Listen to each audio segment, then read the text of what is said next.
SER Podcast.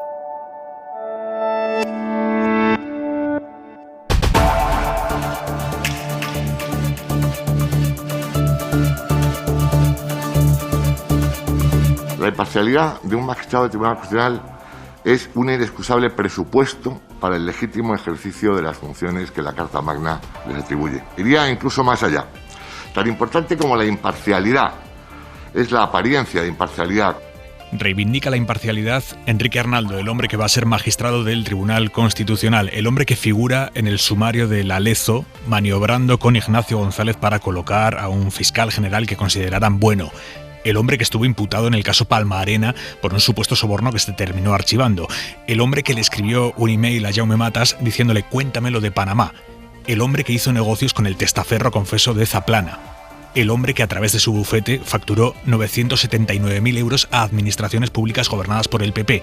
Pero él, Arnaldo, ha dicho hoy mismo en el Congreso: la imparcialidad de un magistrado del Tribunal Constitucional es un inexcusable presupuesto para el legítimo ejercicio de las funciones que la Carta Magna les atribuye. Iría incluso más allá. Tan importante como la imparcialidad es la apariencia de imparcialidad. Arnaldo será magistrado del Tribunal Constitucional con los votos del partido que lo propuso, el PP, y los de los partidos que lo han aceptado y votado a favor, PSOE y Unidas Podemos.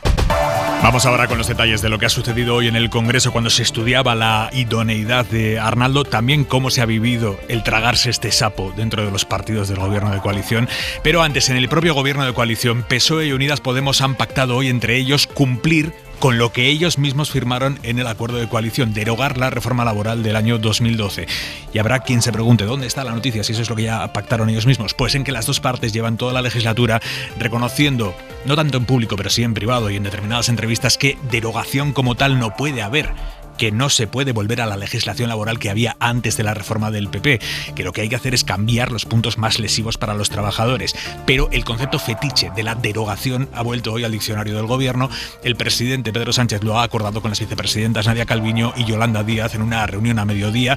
Esta tarde ha habido otra, más técnica, para bajar a la letra pequeña de ese compromiso y preparar la reunión de mañana, que es la importante, con los agentes sociales, con patronal y sindicatos. Jordi Fábrega, buenas tardes. Buenas tardes. Una reunión, la de esta tarde, que ha ido bien, según nos cuentan, y que debe servir de preparación para ese encuentro de mañana, que será ya el primero en el que, además de representantes del Ministerio de Trabajo, por parte del Gobierno asistirán también directores generales de los Ministerios de Asuntos Económicos y de Seguridad Social. Mañana se reunirán con todos los agentes sociales, como todos los miércoles, y será, como decían hoy los sindicatos, la prueba del algodón para comprobar si ha cambiado y hasta qué punto la postura que el Gobierno, a través del Ministerio de Trabajo, ha llevado a las reuniones con sindicatos y patronal sobre reforma laboral, reuniones que se llevan manteniendo desde el pasado mes de marzo. La cita de mañana es a las 11:30 en el Ministerio de Trabajo y, en principio, la reunión debería servir para avanzar en los cambios en la contratación, que es uno de los aspectos de modificación de la legislación laboral que se ha acordado seguir trabajando en las próximas semanas.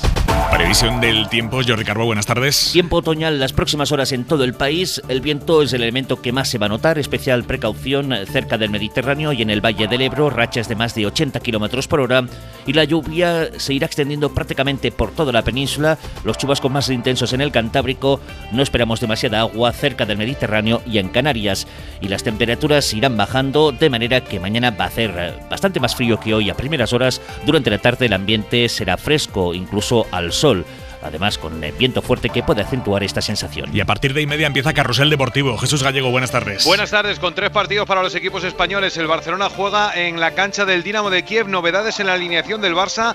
Vuelve Ansu Fati, también vuelve Frenkie de Jong. Lenglet jugará en lugar de Piqué. El Sevilla se enfrenta al Lille en el Pizjuán. El goleador marroquí Nesiri será titular, es la gran noticia en el equipo de Lopetegui. Y en el Villarreal, Young Boys, toda la expectación en ver qué dice Emery sobre la oferta que tiene del Newcastle para irse a entrenar a la Premier en cuanto termine el partido de esta noche. Carrusel en la SER esta noche, hora 25 en SER Más y en los móviles a partir de las 9, las 8 en Canarias. Empieza hora 25. Sería muy pobre dirigirnos o referirnos a lo que está planteando el Gobierno simplemente en una cuestión semántica. Cualquier nueva normativa implica la derogación de la anterior. Hoy así hemos escuchado a la portavoz del Gobierno, Isabel Rodríguez, usando ese verbo derogar para referirse a la reforma laboral del PP. Lo hemos escuchado y lo hemos leído, porque ese verbo aparece negro sobre blanco en el comunicado que PSOE y Unidas Podemos han consensuado tras la reunión entre el presidente Pedro Sánchez y las vicepresidentas Calviño y Díaz. Una reunión para cerrar la mayor crisis que ha afrontado la coalición desde que Díaz se puso al frente de la parte morada del Ejecutivo, y en la que todas las partes han acordado que derogarán la reforma laboral en los términos firmados en el pacto de la coalición. O sea, han pactado que van a cumplir lo pactado. ¿Qué decía ese pacto original, Isabel Villar? Literalmente decía: derogaremos la reforma laboral, recuperaremos los derechos laborales arrebatados por la reforma laboral de 2012, derogaremos las limitaciones de ámbito temporal del convenio colectivo, haciéndolo llegar más allá tras la finalización de su vigencia y hasta la negociación de uno nuevo. Derogaremos la prioridad de los convenios de empresas sobre los convenios sectoriales. Pues todo a derogarse. Las vicepresidentas satisfechas, dicen. Bueno, pues satisfacción. Creo que hoy han ganado los trabajadores y las trabajadoras de nuestro país. Ya digamos que vamos a poner fin al modelo de precariedad laboral que diseñó el Partido Popular. Yolanda Díaz esta tarde en el Senado, en los mismos pasillos. Nadia Calviño. Mire, que tengo ahora mismo una reunión, no puedo hacer declaraciones. Gracias. ¿Pero está satisfecha, vicepresidenta? Tengo que salir corriendo, hombre, claro. ¿Está satisfecha? Hombre, claro. Calviño va a estar mañana en Hoy por Hoy con Ángeles Barceló a partir de las 9 de la mañana y ahí explicará su versión de este acuerdo que en teoría debería servir para cerrar la profunda crisis política abierta entre los socios.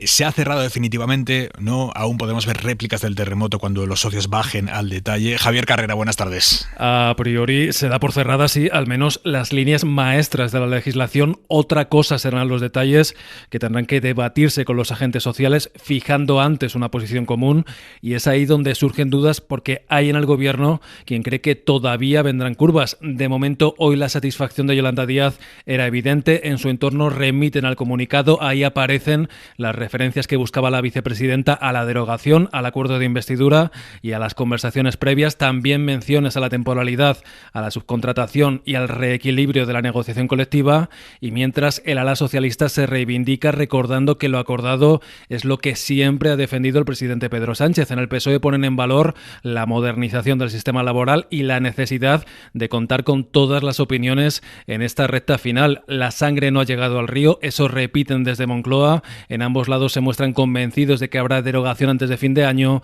a falta, eso sí, de negociar esa letra pequeña de la nueva legislación. Su candidatura genera desconfianza a la hora de garantizar a la sociedad democrática la independencia e imparcialidad en el ejercicio de la función en el Tribunal Constitucional. Pese a esa desconfianza y pese a las sospechas que le ha expresado hoy el PSOE al candidato propuesto por el PP, Enrique Arnaldo, los socialistas han terminado avalando con sus votos a Arnaldo, igual que ha hecho Unidas Podemos. Ambos partidos han apoyado el nombramiento de Enrique Arnaldo y del resto de candidatos en virtud del acuerdo que el Gobierno alcanzó con el PP para renovar las instituciones bloqueadas. Miguel Ángel Campos, buenas tardes. Buenas tardes. ¿Defendía su independencia, Arnaldo? Nunca he militado en ningún partido político, nunca. Soy y me siento plenamente independiente, sin condicionamientos, ni equipajes ni peajes, que nunca, repito, aceptaría. Pero se encontraba de frente al socialista O'Donnell Orza, que le ha lanzado una batería de 17 preguntas sobre los asuntos que ha desvelado la SER, como los contratos del candidato con el PP o las discrepancias entre su currículum y la realidad, que no han encontrado respuesta. Isabel Borrego del PP afeaba las críticas a Arnaldo y le animaba. Estamos otra vez poniendo en cuestión este acto y eso no debería ser así. Señor Arnaldo, no se sienta usted condicionado por este debate. Pero el candidato del PP se encontró como aliado al portavoz de Unidas Podemos, José María Guijarro. El rol que jugó en el juicio de los jesuitas asesinados en San Salvador me ha sorprendido, como digo, confío en que el ejemplo de aquellos hombres buenos pues le sirvan de inspiración. Desde Ciudadanos, Edmundo Val le expuso las razones de su elección. Lamento mucho tener que estar aquí para decirle a la cara que no me parece usted una persona idónea, porque esto no va de su currículum, esto va de que usted es nombrado por ser amigo de alguien del Partido Popular. Por su parte, Concepción Espejel minusvaloró los efectos de su recusación para la Gürtel o la Caja B y también aquel querida Concha. Dijo que aquella cariñosa expresión de Cospedal no es sinónimo de amistad. Del querida Concha, que ello no tiene ninguna intervención, no tiene ninguna incidencia, no demuestra ningún tipo de amistad y menos amistad íntima que además no tengo. Menos reproches obtuvieron los candidatos progresistas Inmaculada Montalbán y Juan Ramón Sáez. ¿Cómo se ha vivido esto en el Partido Socialista y en Unidas Podemos dentro de los grupos? El hecho de tener que votar a favor de Enrique Arnaldo a pesar de la mochila que hemos ya contado que trae este candidato a magistrado del tribunal. Carolina Gómez, buenas tardes. Buenas tardes, Aimar. Los socialistas reconocen que se han tragado un sapo importante con Enrique Arnaldo. El candidato elegido por el PP no gustaba ni en el gobierno ni en el grupo parlamentario, pero asumen que es el precio que han tenido que pagar para salvaguardar el acuerdo con Casado y lograr el desbloqueo que llevan reclamando mucho tiempo. Se ha pagado un precio político que estaba ya asumido también en el grupo parlamentario y explican que hoy en la comisión se ha jugado un papel, que era dejar dicho lo que se pensaba, pero sin consecuencias políticas, porque al final se ha votado a favor de la candidatura, incluido Odón Elorza. En Podemos también admiten que estar en el gobierno implica tragar con ciertas cosas. El de hoy es un sapo gordo y por eso esta mañana se optaba por hacer el menor ruido posible. El portavoz morado Chema Guijarro pasaba de puntillas por la comisión y sin criticar directamente a Arnaldo. Los morados entendían que lo mejor era intentar salvar la cara con discreción. Precisamente uno de los hombres fuertes del PP con los que Arnaldo estuvo relacionado en su día, el expresidente balear Jaume Matas, ha visto cómo el Supremo confirma hoy la condena contra él por amañar el concurso público de adjudicación del Hospital de Son Espases, el mayor hospital público de Baleares. Los magistrados sostienen que Matas ejerció presión moral y jerárquica, eso dice la sentencia, presión moral y jerárquica sobre sus subordinados para que el contrato público fuera a la empresa OHL, entonces propiedad de Juan Miguel Villarmir. La de hoy es una condena de 10 meses de cárcel y 10 años de inhabilitación para Matas, que ha sido condenado a penas que suman más de 8 años de prisión en más de una decena de juicios. Por cierto, que la vicepresidenta Nadia Calviño ha metido esta tarde el dedo en la llaga de la corrupción del PP cuando los populares están acusando en el Senado de parecerse al exministro de Economía socialista Pedro Solbes por mantener, según ellos, según el PP, unas previsiones económicas de crecimiento por encima de las que otros organismos plantean. Salomé Pradas es la senadora del PP que le estaba preguntando a Calviño. Deje ya de copiar la metodología Solbes, esta de negar la realidad y no actuar, porque eso ya llevó a España a la ruina. Señora Calviño, deje ya de actuar como el señor Solbes. Ya está bien. Yo creo que lo único que les preocuparía a los ciudadanos es que la metodología de este gobierno fuera la del señor Rato. Muchas gracias. Momento vivido esta tarde en el Senado, donde hoy el PP ha vuelto a hacer un max mix de temas para atizar al gobierno. María José Heredia de Miguel, en su réplica a la vicepresidenta Yolanda Díaz, ha metido en la batidora la reforma laboral, los presos de ETA, el anuncio del Ministerio de Consumo de que prohíbe la publicidad dirigida a los niños de alimentos como chocolates, dulces, postres, galletas. Lo mete todo el PP en la Thermomix y sale esto. El presidente del gobierno necesita sus votos y por sus votos estaba dispuesto a cualquier cosa, como ha estado dispuesto con los demás. Por eso se sacan presos de las cárceles, se persigue a los niños que hablan en castellano en los recreos y se prohíbe que consuman chocolate.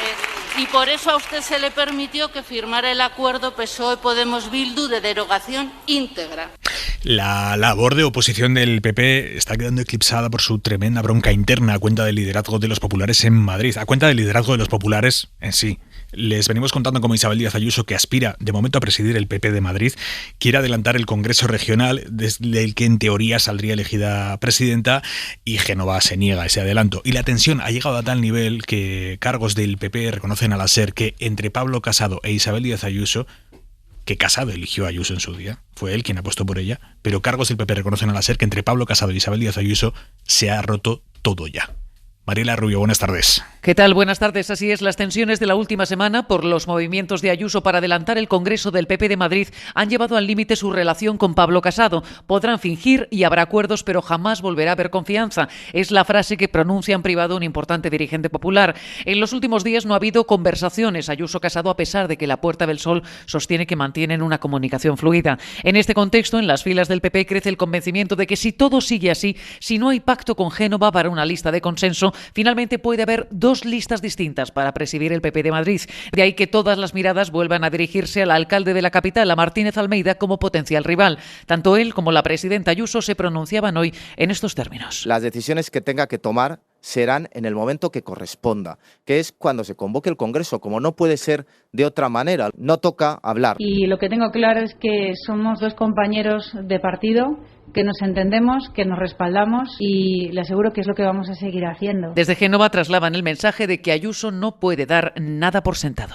Francisco Javier Almeida, el supuesto asesino de un niño de 9 años en La Rioja, está siendo investigado también por otro asesinato que se cometió el año pasado en Logroño. El asesinato de una mujer que tiene muchas similitudes con el crimen por el que Almeida fue condenado en su día, en el año 1998. Entonces violó a una mujer, violó y mató a esa mujer, a agente inmobiliaria, y este crimen que se investiga ahora se parece mucho al de otra mujer el año pasado. Radio Rioja, Víctor Espuelas. El caso de la mujer muerta en Logroño en octubre de 2020 se investigó en un principio como suicidio, aunque luego la investigación cambió de rumbo y se detuvo al marido de la víctima, que ahora se encuentra en libertad provisional por falta de pruebas. Un caso que sigue abierto, según confirma la Policía Nacional, a la espera de que las pruebas de ADN puedan confirmar al autor de los hechos. Y una de las líneas que se investiga en estos momentos es que este crimen pudiera haber sido cometido también por Francisco Javier Almeida, el supuesto homicida del niño de Lardero. La razón es que tiene muchas coincidencias con el asesinato de la agente inmobiliaria en 1998, también en Logroño, un crimen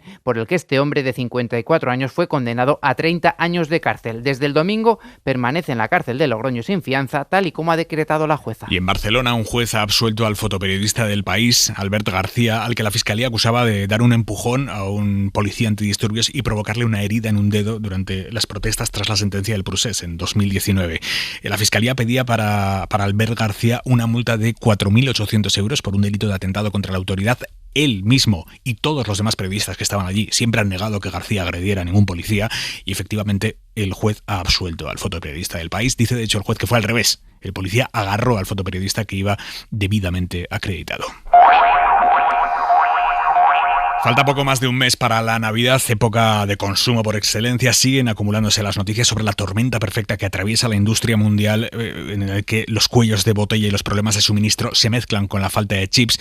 Apple ha anunciado que recorta, según el diario japonés Nikkei, su producción de iPads para tener chips suficientes con los que seguir fabricando sus iPhones 13.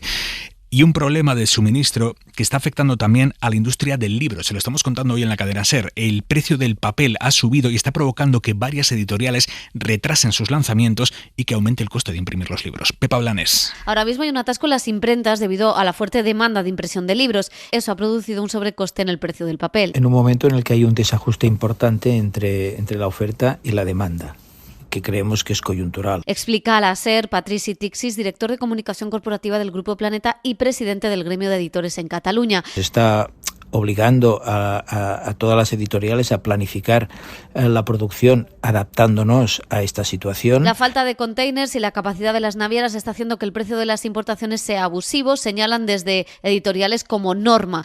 A esta crisis de las materias primas hay que sumar la de los microchips, que afecta sobre todo a la industria del videojuego, aunque de momento los desarrolladores mantienen el cumplimiento de todos los plazos. Y un dato impresionante que les venimos contando hoy, que da la medida de cómo la pandemia ha disparado los problemas de salud mental, tanto que han aumentado los alumnos que recurren a los servicios de atención psicológica de las universidades. Por ejemplo, en la Complutense de Madrid, que es la mayor universidad de España, las consultas al servicio de salud mental han aumentado un 195% respecto al curso anterior a la pandemia. Adela Molina, buenas tardes. La Universidad Complutense en Madrid o la de Valladolid han recibido en el último curso el doble de consultas de alumnos que antes de la pandemia en los servicios de atención psicológica de los campus. Cristina Larroy, Complutense, Rosalba Fronteriz, Valladolid. Tanto en las llamadas telefónicas como en los correos recibidos demandando asistencia, hemos tenido un incremento de alrededor del 200%. Hemos pasado de 25 consultas al mes a 66 consultas al mes, que es un incremento, lo he calculado, del 260%. Una situación parecida se está viviendo en la Universidad de Salamanca, que ha aumentado la plantilla del servicio de 3 a 11 personas. En la de Valencia hay una lista de espera de mes y medio para atender a los estudiantes. Problemas de ansiedad o bajo estado de ánimo son las consultas más frecuentes, aunque en la Universidad Autónoma de Barcelona un 30% de los casos que atienden son de alumnos con fatiga pospandémica, estudiantes incapaces de gestionar sus estudios con la vuelta a las clases presenciales y a la vida social. La mirada de Xavier Vidal Folk. Con las palabras se puede hacer casi todo. Afirma el núcleo económico-social del gobierno que derogará la reforma laboral de Mariano Rajoy. Sí y no. Sí se derogarán algunos preceptos esenciales de la misma, los más desequilibrados en favor unilateral de la patronal. pero entera. Lo que se dice entera va a ser imposible, porque no se puede dejar a un país de la noche a la mañana sin legislación laboral. Quien haya ido siguiendo los recorta y pega de la negociación lo tiene claro. Así que lo fundamental van a ser ahora los detalles. Lo esencial es cómo se consigue acertar en el gran sudoku, que las empresas, también las pymes, sean más competitivas y flexibles, porque sin eso no se crea empleo, y que los trabajadores obtengan seguridad y salarios dignos, porque sin eso rondamos la explotación. Solo una reforma de la reforma laboral es posible, aquella que puedan pactar patronales y sindicatos. Si no, no habrá equilibrio. Y sin equilibrio, por ejemplo, entre convenios de empresa y de sector, o entre prolongación absoluta o relativa de convenio cuando éste vence, o entre contratos temporales y la salvajada de contratos firmados por un día. Sin eso, este ejercicio sería un estrepitoso fracaso. Minuto 25 de Hora 25. Suscríbete a Hora 25. Todos los episodios y contenidos adicionales en la app de Cadena SER y en nuestros canales de Apple Podcast, Spotify, iVoox, Google Podcast y YouTube. Escúchanos en directo en la SER de lunes a viernes a las 8 de la tarde.